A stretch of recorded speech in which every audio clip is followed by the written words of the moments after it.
Hello and welcome to ओपेरिनिस्टिक।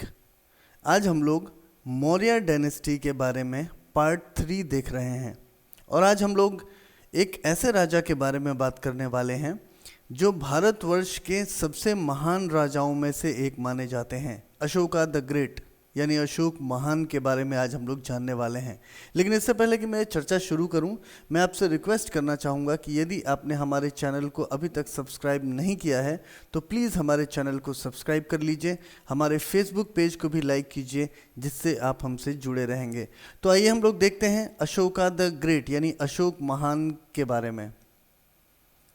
Ashoka ने 268 से लेकर 232 ईसा पूर्व तक राज किया। 268 बीसी टू 232 बीसी। वो एक ऐसे एम्परर थे, एक ऐसे राजा थे मौर्य डायनेस्टी के, जिन्होंने इंडियन सब कॉन्टिनेंट, लगभग पूरे इंडियन सब कॉन्टिनेंट पर 268 से 232 ईसा पूर्व तक राज किया। इनका राज्य सबसे बड़े राज्यों में से एक माना जाता है। ये मौर्य डायनेस्टी के ही नहीं बल्कि ओवरऑल देखा जाए तो भारतवर्ष के सबसे महान राजाओं में से एक हैं। इनके बहुत सारे और भी नाम हैं, जैसे बुद्ध शाक्य, धर्मशोक, देवनाम पिया, पिया दासी, और ये सब नाम ऐसे हैं जिनको लिटरेचर में भी यूज़ किया गया है, और ये नाम ऐसे भी हैं जिन का यूज़ इनके बारे में साहित्य ही नहीं और सोशल रूप से भी इनके जो काम थे उसको दिखाने के लिए उपयोग किया गया है। तो इनका एक नाम देवनाम पिया, इसका मतलब होता है बिलवड ऑफ द गॉड्स, जो भगवान को पसंद है, जो देवताओं को पसंद है, और पिया दासी यानी प्लीजिंग अपीयरेंस, जिसका पर्सनैलिटी बहुत ही खुशगवार हो। तो अशोका के बारे में इनकी जितनी तारीफ की जाएगी उतनी कम है, क्योंकि ये जब ये वॉरियर थे, जब ये योद्धा थे तो टॉप के योद्धा थे, और जब ये साधु बने तो टॉप के साधु बने।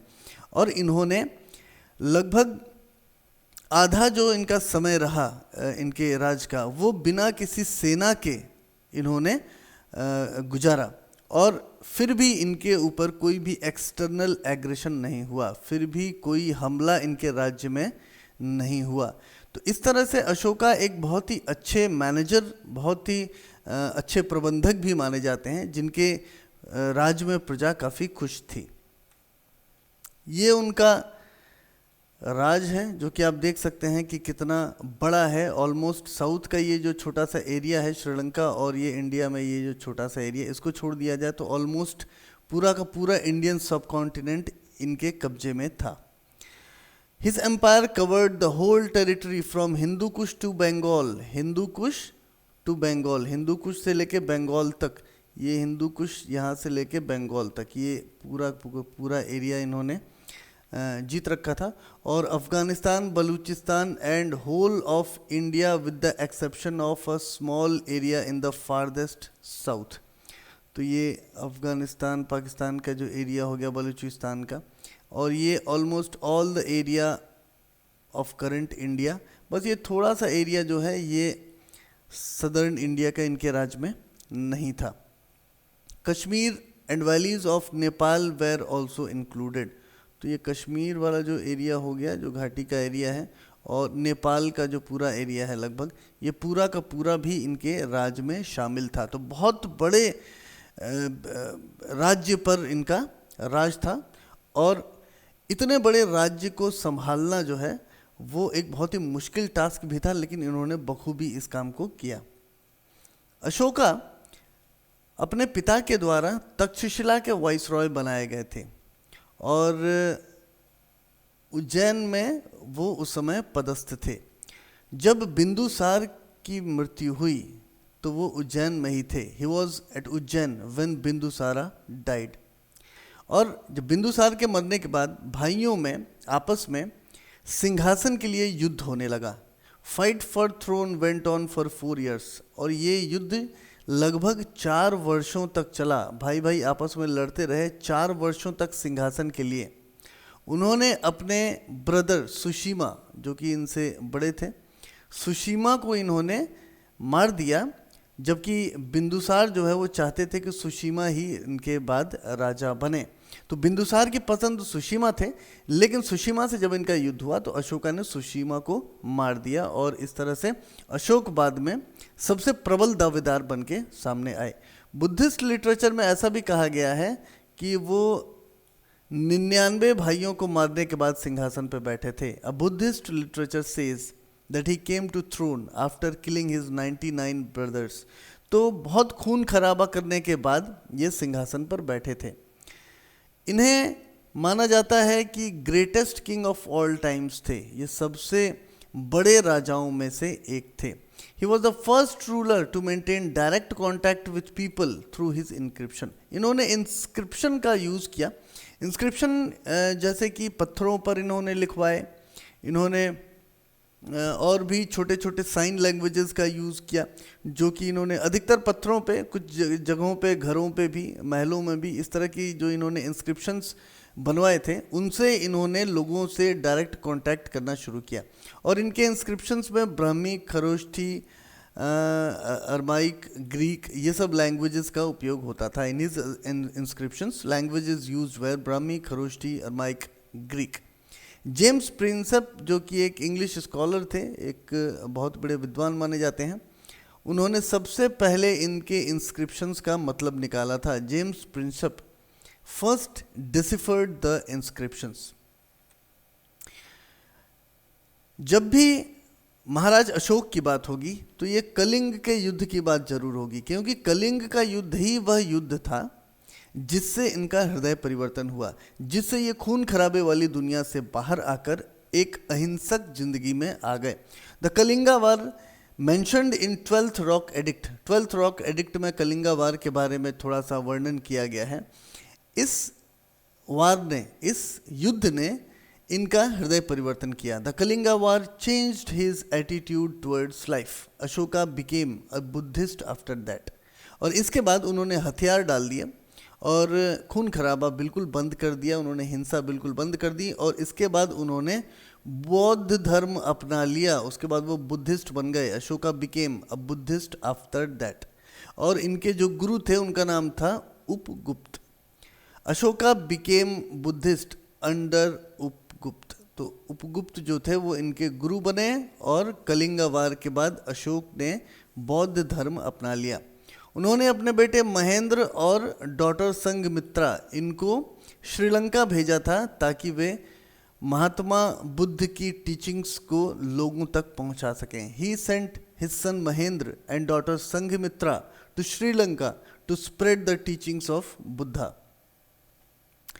एक कहानी इनके बारे में और भी बड़ी प्रचलित है। ऐसा माना जाता है कि इनकी रानियों में से एक रानी ने बोधि ट्री बहुत ही इम्पोर्टेंट है, क्योंकि बोधि ट्री में के नीचे ही महात्मा बुद्ध को ज्ञान प्राप्त हुआ था। तो बोधि ट्री पर एक कांटा चुभाकर और रानी ने उस बोधि ट्री को नुकसान पहुंचाया था। और इसी वजह से अशोका को इतना सदमा लगा, बोधि ट्री को ये बहुत ज़्यादा प्रेम करते थे, इसी वजह से उनको ऐसा सदमा लगा कि उस सदमे से वो कभी बाहर नहीं आ पाए, ऐसा माना जाता है। ऐसा कुछ टेक्स्ट में कहा जाता है, हालांकि ये लेजेंड जो है काफ़ी इसको एग्जैजरेट भी किया जाता है। It is said that by piercing a poisonous thorn inside one of his wives destroyed the Bodhi tree to which Ashoka was greatly devoted. The resulting mental agony was said to have caused Ashoka's death when he was 72 years old. और बोधि tree को जो नुकसान पहुंचाया गया जहरीला कांटा चुभाकर, इसकी वजह से इनको काफ़ी सदमा पहुंचा, काफ़ी दुख पहुंचा और इस दुख से कभी भी वे बाहर नहीं आ पाए और 72 वर्ष की आयु में उनकी मृत्यु हो गई। ऐसा भी कहा जाता है, लेजेंड्स से that during cremation his body burned for 7 days and nights. ऐसा भी माना जाता है कि जब उनका दाह संस्कार किया गया तो उनकी बॉडी जो थी, उनका जो देह था वो 7 दिन और 7 रातों तक जलता रहा। ऐसा भी लेजेंड है, ऐसी भी कहानियां हैं। नेशनल एम्बलम, भारत का नेशनल एम्बलम जिसमें 4 शेर दिखाए गए हैं, it is taken from the lion capital of Ashoka in Sarnath. Sarnath में एम्बलम है, सारनाथ में ये पत्थर का बना हुआ है, वहीं से फिर नेशनल एम्बलम लिया गया था, lion capital of Ashoka in Sarnath. ये अशोका का खुद का एम्बलम हो सकता है। अशोक चक्र is a depiction of the धर्म चक्र रिप्रेजेंटेड विद 24 स्पोक्स। 24 कांटों का एक चक्र है जिसे अशोक चक्र कहते हैं। एक्चुअली ये धर्म चक्र था जिसे 24 स्पोक्स के साथ, 24 कांटों के साथ दिखाया गया है। It is so called because it appears on a number of addicts of Ashoka. अब इसका नाम धर्म चक्र को अशोक चक्र इसलिए माना जाता है क्योंकि बहुत सारे एडिक्ट्स में, अपने बहुत सारे चिन्हों में इस धर्म चक्र का अशोक ने उपयोग किया था, इसलिए इसका नाम अशोक चक्र पड़ गया। तो नेशनल एम्बलम जो है वो भी महाराज अशोक से जुड़ा हुआ है, और भारत के राष्ट्रीय ध्वज के बीच में जो अशोक चक्र है वो भी अशोक से जुड़ा हुआ है। तो अशोक का काफ़ी प्रभाव है भारत के प्रतीक चिन्हों पर और भारत के कल्चर पर।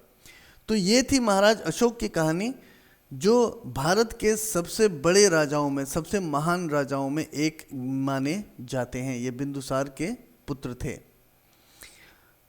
आपको यदि हमारा ये वीडियो पसंद आया हो तो हमारे चैनल को सब्सक्राइब करना मत भूलिएगा। आपके कमेंट्स का हमें इंतज़ार रहेगा। आप कमेंट्स अपने इस वीडियो के नीचे लिख सकते हैं, और हमारे फेसबुक पेज को भी ज़रूर लाइक करिएगा ताकि आप हमसे जुड़े रहें।